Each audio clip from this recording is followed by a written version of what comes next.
Hola de nuevo. Bueno, pues retomando un poco el hilo del anterior, en la anterior conversación decíamos algo que era como un contexto general, que era de qué hablar, por qué hablar de esas cosas y para qué hablar de esas cosas. Bueno, ahora tenemos que entrar un poco ya en materia. También hablaremos algo de algunos conceptos, claro. Pero, además de hablar de esos conceptos, ya tenemos que entrar un poco en materia, es decir, hablar un poco de algunas cosas que pasaron, sin decir muchos nombres de personas, ni muchas fechas, ni muchos datos, pero algunos sí, claro. Bueno, entonces, una consideración, una consideración previa que sí que quiero decir antes de hablar de estas cosas, que sirve para esta conversación, para esta charla o disertación o discurso, como lo queramos llamar, y para todas las demás, que es, yo creo que es fundamental conocer qué somos para entendernos y como cuando una persona se va conociendo a sí misma, pues todos y todas como colectivo conocernos más y mejor a nosotros mismos, nosotros mismas, y por lo tanto así poder cambiarnos. Y además de cambiarnos, pues en concreto poder estar mejor.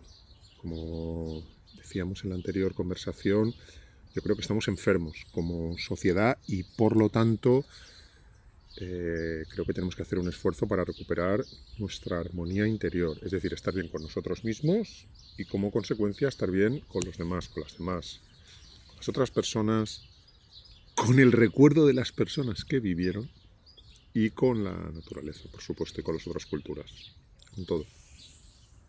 Entonces, como yo quiero estar mejor conmigo mismo y al mismo tiempo estar mejor con los demás y que todo esté, si está desequilibrado, más en equilibrio, más en armonía, yo no quiero atacar a nadie, ni destruir a nadie, ni lo que digo va en contra de nadie. Lo digo porque es muy fácil para las personas que se han acostumbrado a razonar en esos términos pensar que todo es una lucha, que siempre estás tú ahí y yo estoy aquí, o vosotros, nosotros. No, yo no me apunto a ese plan. Es decir, yo, por ejemplo, en las cosas que estábamos diciendo el otro día, en las cosas que voy a decir ahora, pues claro, yo critico a la Iglesia, para que negarlo, no soy un partidario de la Iglesia, no la voy a defender, la critico.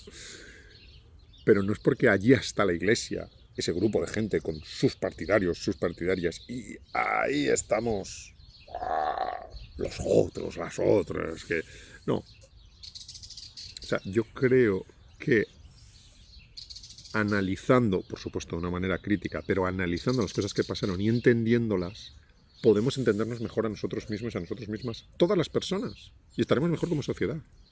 Por decirlo en otras palabras, si yo creo que la Iglesia ha hecho, por ejemplo, cosas que se deben saber y que no se han explicado mucho, como mentir de forma sistemática a todo el mundo, yo creo que eso lo debe saber todo el mundo.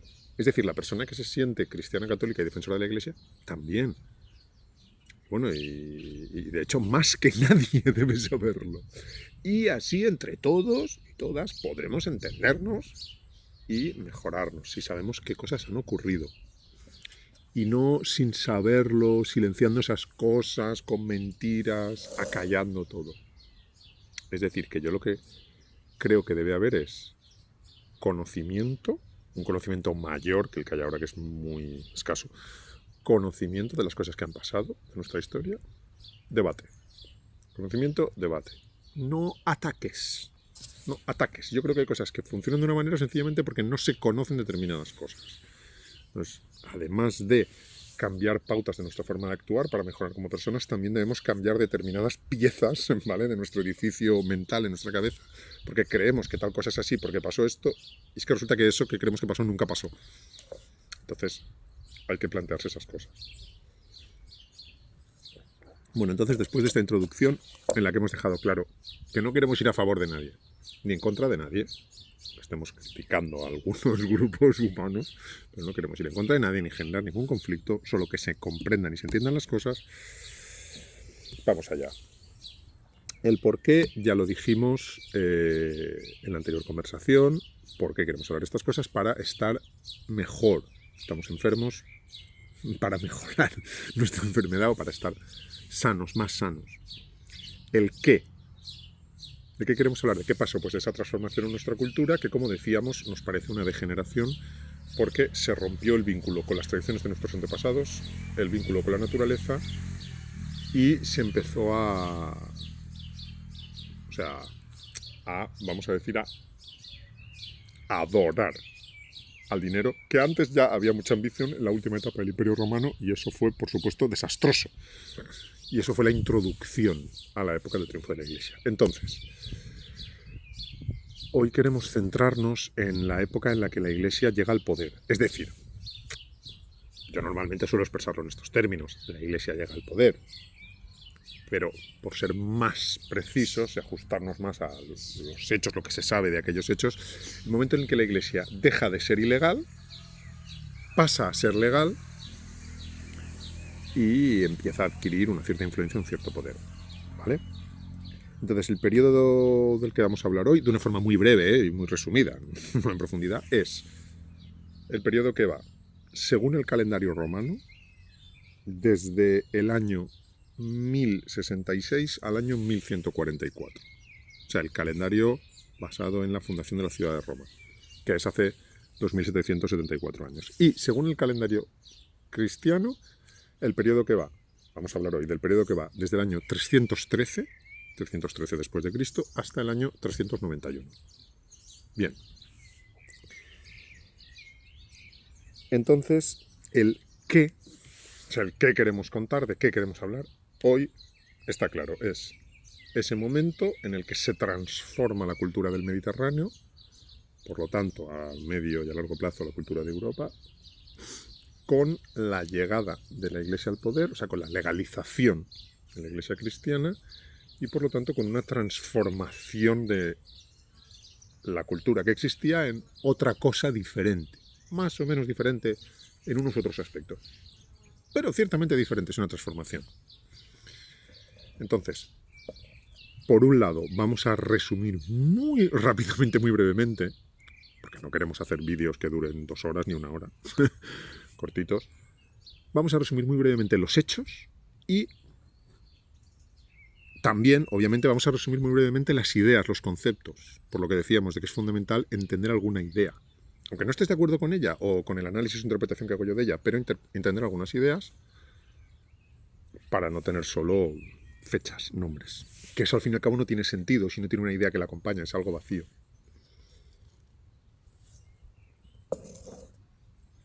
Entonces, los hechos fundamentales son...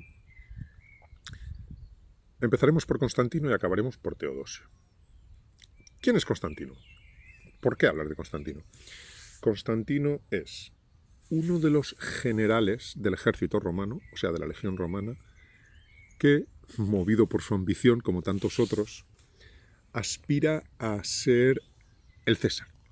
Y entonces se lanza con sus legiones a una guerra civil contra otros generales ambiciosos, como él, que aspiran a ser el emperador, el César. Esto pasó varias veces y es una muestra de la decadencia del Imperio Romano.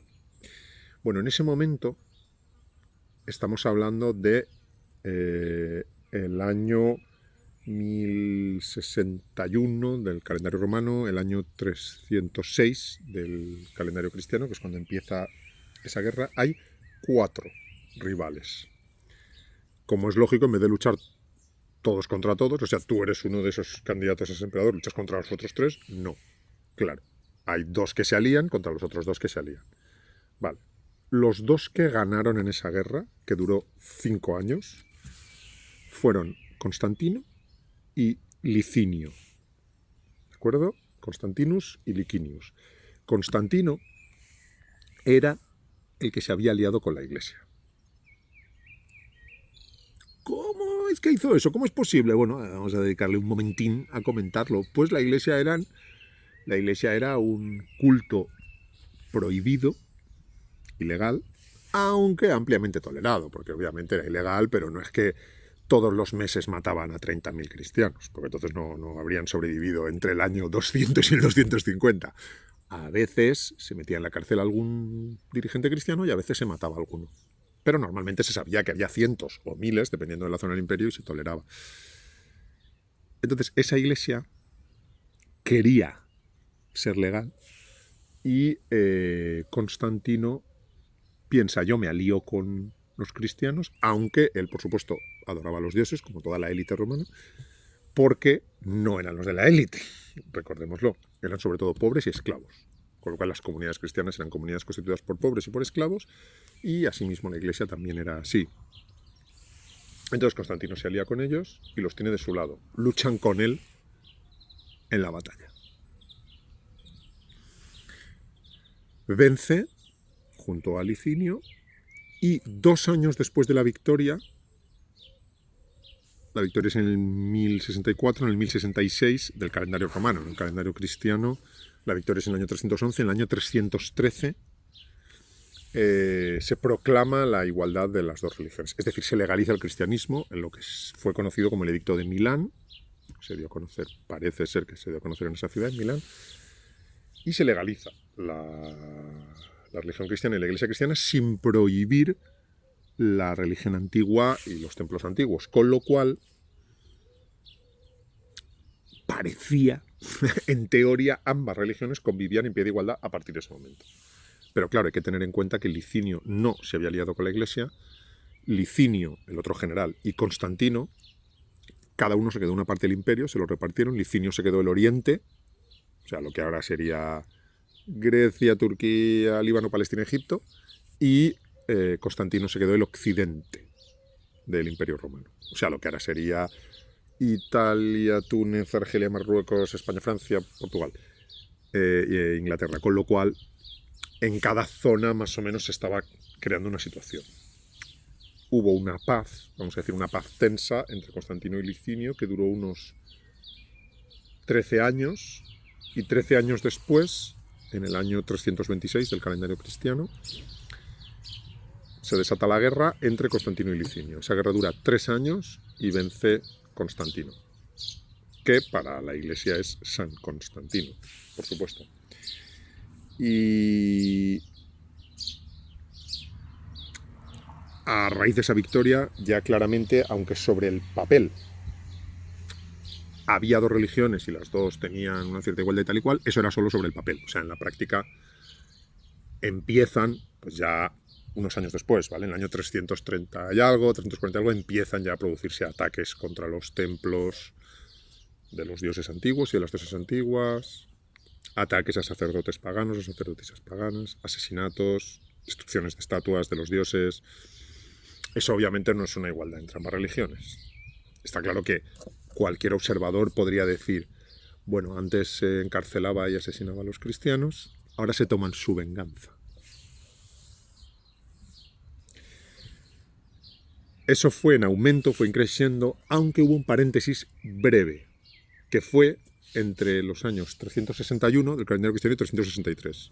2 años, que no llegó a 2 años, 1 año y 8, 9, 10 meses, no sé exactamente, que Juliano fue emperador hasta que lo mató una flecha en el frente entre romanos y persas.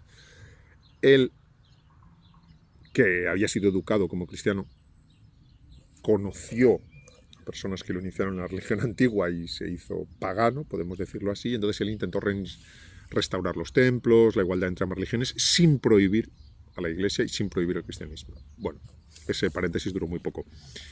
Es importante y simbólico, sí. Entonces, una vez Juliano muere, o es asesinado, no lo sabemos,